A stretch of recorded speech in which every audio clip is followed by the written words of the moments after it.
안녕하십니까. 오늘 아침에는 예언의 시대소망 741페이지에서 744페이지까지를 읽어드리겠습니다. 제78장 갈바리. 해골이라 하는 곳에 이르러 거기서 예수를 십자가에 못 박았다. 그리스도께서는 자기 피로써 백성을 거룩하게 하려고 성문 밖에서 고난을 받으셨다. 하나님의 율법을 범한 까닭에 아담과 하와는 에덴 동산에서 추방되었다. 우리의 대속자이신 그리스도께서는 예루살렘 성 밖에서 고통을 당하셔야만 하셨다. 그분은 중범자들과 살인범들이 처형받던 성문 밖에서 죽으셨다. 그리스도께서 우리를 위하여 저주를 받은 바 되사 율법의 저주에서 우리를 속량하셨다는 말은 참으로 의미심장한 말씀이다. 많은 군중들이 재판장에서부터 갈바리까지 예수님을 따라갔다. 그분이 정죄를 받으셨다는 소식이 온 예루살렘에 퍼지자 각 계층의 사람들이 십자가에 못 박힐 장소로 모여들었다. 제사장들과 관원들은 그리스도께서 그들에게 잡히시게 되면 그분의 제자들을 괴롭히지 않겠다는 약속을 했기 때문에 제자들과 여러 도시와 인근 지방에서 온 신자들이 구주를 따르던 무리들과 합세했다. 예수께서 빌라도의 법정문을 나설 때에 바라바를 위하여 준비되었던 십자가가 찢어져 피가 흐르는 그분의 어깨에 메워졌다. 바라바의 두 동료들도 예수님과 같은 시간에 죽음의 고통을 당하야만 했고 그들에게도 역시 십자가가 지워졌다. 그분의 연약함과 고통당한 참상으로 보아 구주의 십자가는 너무도 무거운 짐이었다. 제자들과 함께 유월절 만찬을 잡수신 후에 예수께서는 음식은 고사하고 물 한 모금도 마시지 못하셨다. 그분은 겟세마네 동산에서 사탄의 대리자들과의 투쟁으로 고뇌하셨다.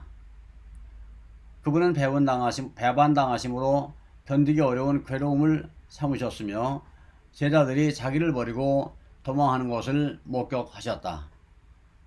그분은 안나세에게로 끌려가셨고 그 다음에는 가야바에게로, 다음엔 빌라도에게로 끌려가셨다. 빌라도는 그분을 헤롯에게 보냈고 헤롯은 다시 그분을 빌라도에게로 보냈다. 그러는 동안에 계속적으로 모독과 조롱을 당하셨다. 두 번 채찍으로 고문을 당하셨고 밤새도록 사람의 영혼을 극도로 괴롭히는 장면들이 연달아 일어났다. 그러나 그리스도께서는 그 모든 일에 실패하지 않으셨다. 그분께서는 하나님께 영광을 돌리는 말씀 밖에는 아무 말씀도 하지 않으셨다. 그 모든 수치스럽고 조소 섞인 신문을 받으시는 시간 동안 그분은 확고부동하고 존귀하게 처신하셨다. 두 번째 채찍질이 있은 후에 십자가가 그분의 어깨에 지워졌다. 인간의 체력으로는 더 이상 견딜 수 없었다. 그분은 십자가의 짐에 눌려 졸도하셨다. 구주를 따르던 무리들은 그분의 허약하고 비틀거리시는 발걸음을 보았으나 그분에게 동정을 나타내는 사람은 한 사람도 없었다. 예수께서 무거운 십자가를 지고 가지 못한다고 해서 그들은 그분을 조소하고 욕설을 퍼부었다. 그 짐은 다시 그분의 어깨 위에 놓여졌다. 그분은 또다시 졸도하여 땅에 쓰러지셨다. 박해자들은 그분이 더 이상 십자가를 지고 갈 수 없다는 것을 알았다. 그들은 그 굴욕의 짐을 지고 갈 사람을 찾기에 고심했다. 유대인들은 그 일을 할 수 없었는데 이는 그것으로 인하여 자기를 더럽히는 자는 유월절을 지킬 수 없었기 때문이었다. 그분을 따르던 폭도들 중에서도 몸을 굽혀 십자가를 질 자는 아무도 없었다. 그때에 시골에서 올라오던 이방인인 구레네 사람 시몬이 군중들과 마주쳤다. 그는 군중들이 퍼붓는 욕설과 조소를 들었다. 그는 멸시하는 말투로 유대인의 왕을 위하여 그를 비키라고 외치는 소리를 여러 번 들었다. 그는 이러한 광경을 보고 몹시 놀라서 발길을 멈추었다. 그가 그분을 측은히 여기는 것을 보고 사람들은 그를 잡아서 그의 어깨에 십자가를 지었다. 시몬은 예수님의 소문을 들었다. 그의 아들들은 구주를 믿는 자들이었으나 그 자신은 그분의 제자가 아니었다. 칼바리까지 십자가를 짓고 간 것이 시몬에게는 큰 축복이 되었다. 그는 그때 이후로 그 같은 섭리를 항상 감사히 여겼다. 그것은 그로 하여금 자진해서 그리스도의 십자가를 지게 하였고 항상 즐거움으로 그 십자가 아래 서게 하였다. 적지 않은 부녀자들이 그분이 참혹하게 죽게 될 장소까지 유주의 선고를 받지 않은 분을 따라가는 군중들 속에 끼어 있었다. 그들은 예수님을 주목하였다. 그들 중 어떤 이들은 전에 예수님을 본 일이 있는 자들이 없고 어떤 이들은 그들의 병자와 고통당하는 사람들을 그들에게 데려온 사람들이었다. 또 어떤 이들은 자기 자신이 병 고침을 받은 자들이었다. 그들 사이에는 지금까지 일어났던 광경들에 대한 이야기가 오고 갔다. 저희 마음은 예수님을 위하여 녹는 듯 하였고 심장은 터질 것만 같았다. 그분에 대한 군중들의 증오심을 보고 그들은 몹시 놀랐다. 미쳐 날뛰는 군중들의 행동과 제사장들과 관원들의 노기등등한 말에도 불구하고 이 부녀자들은 그분에 대해 동정심을 나타냈다. 예수께서 십자가에 눌려 쓰러지시자 그들은 심히 통곡했다. 이것만이 그리스도의 주의를 끌게 한 유일한 사건이었다.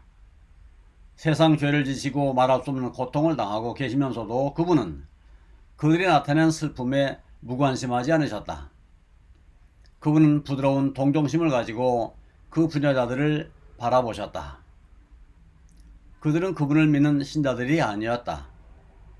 그분이 하나님께로부터 보내심을 받은 자이기 때문에 그분을 슬퍼하는 것이 아니요 단지 인간적인 동정심에서 우러나는 감정으로 슬퍼한다는 것을 그분은 아셨다. 그분은 그들의 동정심을 무시하지 않으셨다. 오히려 그분의 마음속에는 그들에 대한 깊은 동정심이 일어났다. 그리스도께서는 예루살렘의 딸들아 나를 위하여 울지 말고 너희와 너희 자녀를 위하여 울라 하고 말씀하셨다. 그리스도께서는 자기 앞에 있는 장면으로부터 예루살렘의 멸망의 때까지를 내다보셨다.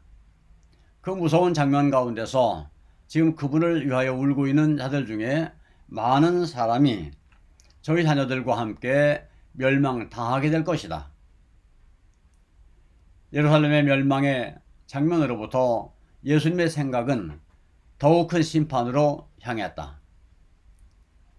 그분은 회개하지 않은 도성의 멸망이 이 세상에 임할 최후의 멸망의 상징임을 보셨다.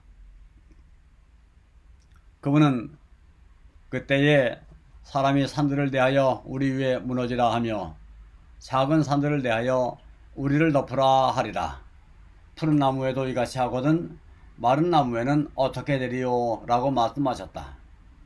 예수께서는 자기 자신을 푸른 나무 곧 무죄하신 구속자로 나타내셨다. 하나님께서는 타락한 자의 범죄에 대한 당신의 분노를 사랑하는 아들이 당하도록 허락하셨다. 예수께서는 인류의 죄를 위하여 십자가에 못 박히셔야만 하였다. 그렇다면 계속하여 범죄하는 죄인이 져야 할 고통은 어떠하겠는가? 회개하지 않은 자들과 믿지 않는 모든 자들은 이루 말할 수 없는 슬픔과 고통을 당하게 될 것이다. 구주를 따라 갈바리로 가던 군중들 가운데 많은 사람들이 전에 예수께서 나귀를 타시고 승리의 개가를 부르며 예루살렘으로 입성할 때에 기뻐 호산나를 외치며 종려나무 가지를 흔들면서 그분을 따라갔던 자들이었다. 그때는 그렇게 하는 것이 인기 있는 일이었기 때문에 그분을 찬양했던 많은 사람들이 이제는 저를 십자가에 못 박게 하소서, 십자가에 못 박게 하소서 라고 큰 소리로 부르짖었다. 그리스도께서 예루살렘으로 입성하실 때에 제자들의 희망은 최고 절정에 달했었다. 그분의 연합한 것이 몹시 큰 영예라고 느끼면서 제자들은 주님의 곁으로 바싹 다가갔다. 그러나 이제 그분이 굴욕을 당하시게 되자 그들은 멀찌감쳐서 그분을 따라갔다. 그들은 슬픔과 시리에 젖어 고개를 푹 숙이고 있었다. 오늘 밤에 너희가 다 나를 버리리라. 기록된 바 내가 목자를 치리니 양의 떼가 흩어지리라 하고 한 예수님의 말씀이 얼마나 분명하게 맞았는가. 사형장에 도착해서 죄수들을 형틀에 묶었다. 두 강도는 그들을 십자가에 붙들어 매는 사람들의 손에서 벗어나려고 머무르셨으나 예수께서는 아무런 저항도 하지 않으셨다.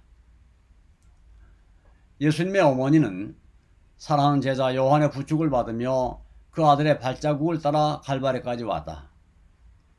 그녀는 십자가에 눌려 절도하는 예수님을 보았다.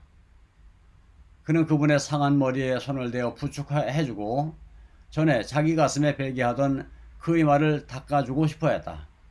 그러나 그녀에게는 이 같은 슬픈 특권이 허락되지 않았다. 그녀는 제자들과 마찬가지로 예수께서 능력을 나타내시어 자기 자신을 구원의 손에서 원수의 손에서 구원하시리라는 희망을 아직도 품고 있었다. 그러나 예수께서 이 모든 일이 일어나리라고 예언하신 말씀을 회상하고 그녀의 마음은 또다시 철렁 가라앉았다. 그녀는 고민에 찬 눈으로 강도들이 십자가에 못 박히는 것을 근심스럽게 바라보았다. 죽은 자에게 생명을 주시던 그분이 자신을 십자가에 못 박히도록 허락하실까? 하나님의 아들이 자기 자신을 이처럼 참혹하게 당하도록 버려두실까? 그녀는 예수님이 메시아라고 믿는 자기의 믿음을 포기해야 할 것인가? 그녀는 고난당하는 예수께 봉사할 특권마저 얻지 못하고 그분이 당하는 치욕과 슬픔을 바라보고만 있어야 하는가? 그녀는 예수님의 손이 십자가 위에 펴진 것을 보았다. 망치와 못을 가져왔다. 굵은 못이 부드러운 살을 뚫고 들어갈 때에 비탄에 빠진 제자들은 거의 실진 상태에 있는 예수님의 어머니를 그 참혹한 장면으로부터 모셔갔다. 구주께서는 한마디의 불평도 하지 않으셨다. 감사합니다. 오늘 아침에는 여기까지 읽어드렸습니다.